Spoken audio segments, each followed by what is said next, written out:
Hello, and welcome to It All Adds Up Diabetic Video Series presented by the Angelina County and City Health District. My name is Peter Gergen. I'm a physician assistant. In the United States, about 9.4% of people have diabetes. In Texas, 11.2% of people have diabetes. In Angelina County, however, 14.5% of us have diabetes. That's over 1 in 7 people in our county. This is an important problem for our community. Diabetes is a condition that causes an elevation in the blood glucose.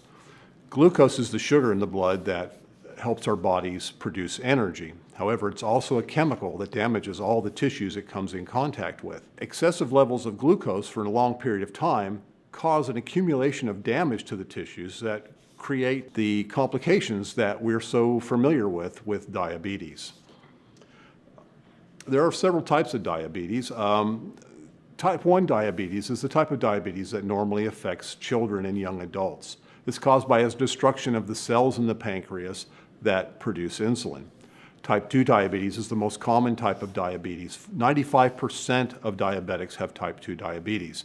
Type 2 diabetes comes from a combination of resistance to insulin, as well as the pancreas's inability to produce enough insulin to control the blood sugar. There's also gestational diabetes that is diagnosed during pregnancy and usually goes away when pregnancy is over.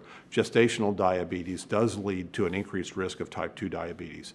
Then there's prediabetes. Prediabetes is not actually diabetes, but it is an elevation of blood sugar above the normal levels, but not high enough to actually be considered a diabetic. Prediabetes is important because it does increase the risk of type 2 diabetes, and people with prediabetes need to take measures to control their blood sugar to prevent becoming a diabetic later on.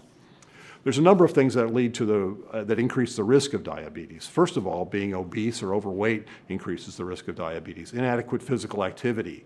A family history of diabetes is a big risk factor for diabetes, as well as ethnicity. Pacific Islanders, Hispanics, and African Americans are all at higher risk of diabetes.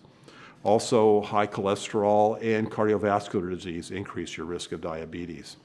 Some of the symptoms of diabetes include excessive urination, excessive thirst, excessive hunger, being drowsy or lethargic, slow wound healing, depression or irritable mood, problems with sexual performance, unusual weight loss, sudden losses in vision, and numbness and tingling. If you have these types of symptoms, it's important for you to get checked by your provider, especially if you have risks of diabetes.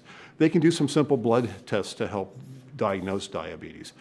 It's important to do this because diabetes is a serious illness and it has serious complications, but it is manageable if you take the proper measures and take care of yourself correctly. Diabetes is controllable. So watch these videos, learn what you can about diabetes. It will help you control your diabetes so that you can live a long and healthy life.